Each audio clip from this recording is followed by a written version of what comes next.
Oh, hello. Pardon me for a minute while I get rid of a few things here. That goes with that one, and yeah, that one goes with that one.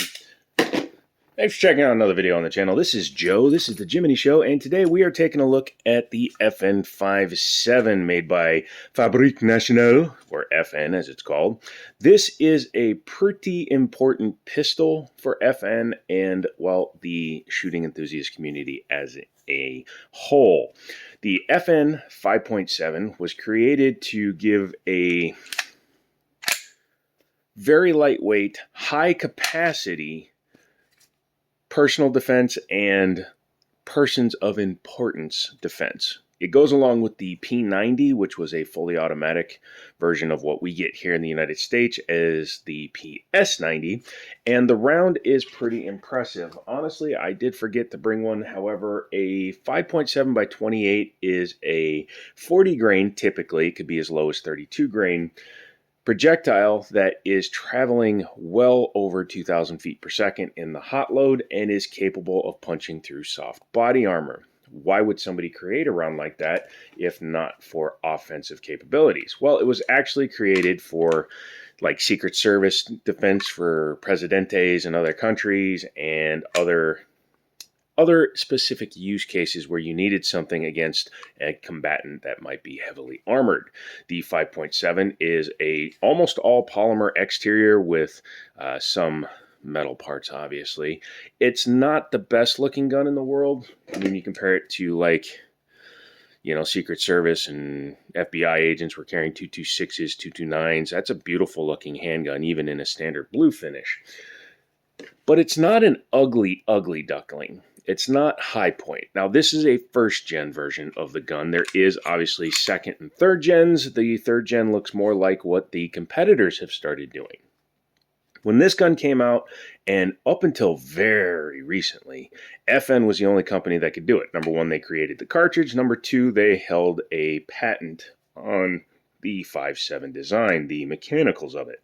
Well, as happens with time, I just noticed that trigger's just like the one in my Glock chassis, but in time, patents expire and other companies are allowed to produce a firearm based on the technologies. Well, anything based on any technology that's patented wears out, I believe, after 27 or 33 years, depends on whether or not an extension had been filed.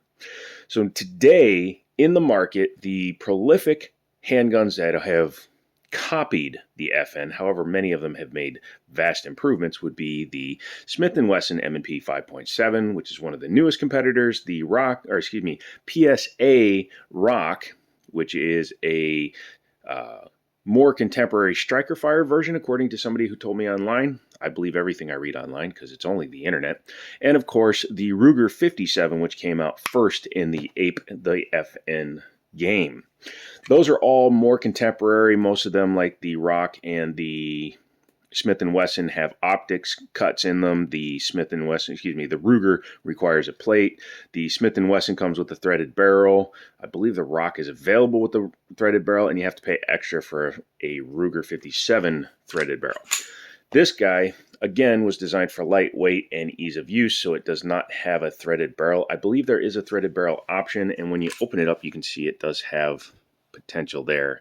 So, anyway, moving on, it's, again, a very basic gun. Believe it or not, it's a hammer-fired gun. It looks a lot bigger than people expect it to, they expect it to be a lot bigger than it actually is in person, because when you look at it, the shape of it with the thin, long slide with the chonky grip, which is necessary to accommodate the round. But if you look, it's not much thinner than my 226, and it's a little bit longer because the 226 does not have a full barrel on it, but a 1911 is about the same size as an FN57. As you can see, the barrel has almost no deflection. However, it is still a short action recoil. It is not a rotating barrel. It is not a fixed barrel like a PPK or a SIG 322. Has manual controls for the safety on both sides. However, they are in a bizarre-ish location. Supposedly, it was easier because you're supposed to have your finger off the trigger anyway, so you can see how easy it goes. So you pull, drop the safety into action. So safe, pull, drop, trigger. Has a magazine disconnect. I hate those. Hate them with a passion. I think they're the dumbest thing created. Why would you have somebody who's going to be protecting somebody and in the heat of the moment they accidentally screw up, magazine doesn't fully seat, and you can't even fire one shot. One shot is better than no shot. Shoot your shot, son. Yep. The texturing on this first generation one is pretty nice. You have different types of textures going around it. A little bit of a slick side here, but at least it has a shelf for your Thumbo. Has a slide lock, slide release back here, and that is your takedown lever. It's a very easy gun to take apart, so they did put a shroud in front of the takedown lever so you can't accidentally hit it. Pick rail on the front, so it will take your standard lights, lasers, bazookas, small children wielding machetes, whatever you wish to put on it. A little bit ugly up here. Always makes the gun look like a toy, but what can you do? This particular version has night sights on it. It was available with just like plain sights, but this one does have the night sights. Rear slide serrations only. However, with the cut up there, you could easily grab it, but why would you? Back here, you have ears and tabs, much like what the Echelon has. The new Springfield Echelon, they put these big ears. Makes it easier for manipulations. Yeah, pretty nice. Magazine is easy enough to hit, and the mags do drop free. They actually seem to be spring assisted. I think the cut up there allows it to get a little bit of extra pressure with the follower kicking the mag out. Not bad. Very generous hand guard or finger guard because it is designed for a gloved hand. Back here you can see there's nothing here because this is hammer fired, not striker fired. It's an easy way to tell on a lot of these polymer guns. If there's no back plate, that means that it is not a striker because the striker doesn't come all the way to the firing pin, does not come all the way to the rear of the slide. Has the serial number here on the chassis. This particular one is not marked on the barrel or the slide anywhere. Might be internally. Very subtle, actually, compared to what it actually does. It's a pretty subtle design. I like the mags, have a little bit of a finger groove on the front, so even though I do get a full grip on the gun, it's nice to have that little extra lip. But yeah, you can see how easy it is to miss the load. You think you have it in there. Oh no, panic situation. Good. Panic situation. Bad. The safety allows you to still manipulate the slide, so you can load the gun without having a fear of an accidental or negligent discharge. So that is good. 5.7 is a center fire cartridge, so it is okay to dry fire it. However, I would always recommend getting some snap caps. It enables you to dry fire practice without fear of damaging anything by having an accidental pin strike or spring damage from the spring, allowing the pin to go too far because it's not impacting the primer area of a round. Trigger pull is not bad. A little bit of take up and break. So the break is nice and short. The reset, pretty much where the break is, and goes into the next shot. What do you say we take it apart? This is actually the really easy part. So first thing you do, drop your mag, clear the firearm, make sure that it's empty, visually check it. You can always stick your fingers in there. I've been playing with it for a few hours, so I know it's absolutely clear. Then what you want to do is bring it back a little bit. You're going to have to get your finger in front of this tab. Difficult if you don't have nails. And then pull back. While pulling back, push forward, and the top falls off the gun. Let's take a look at the frame first. So as you can see, there's the takedown mechanism. It just comes back and these two tabs lock into the slide. There is your spring for your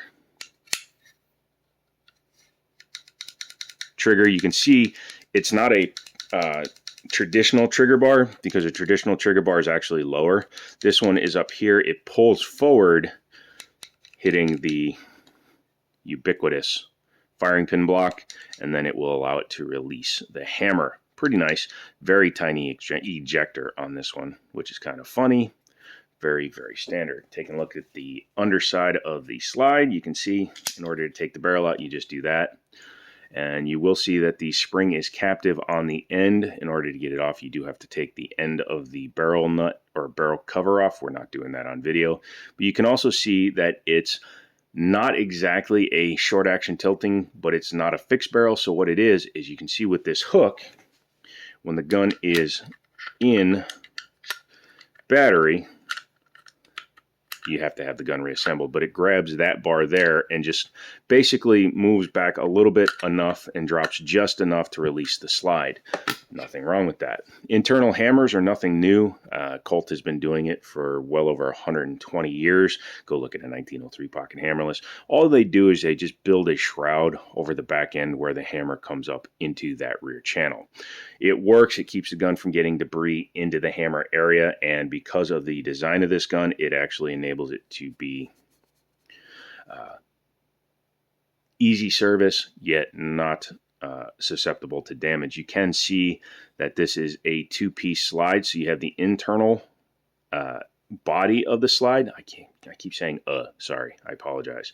And you have an aluminum extruded exterior. A lot of people think these guns are full polymer thanks to video games and people that don't know what the hell they're talking about, but this one is actually a metal on metal slide. It's just it has a steel insert with an aluminum body in order to decrease the overall weight of the gun.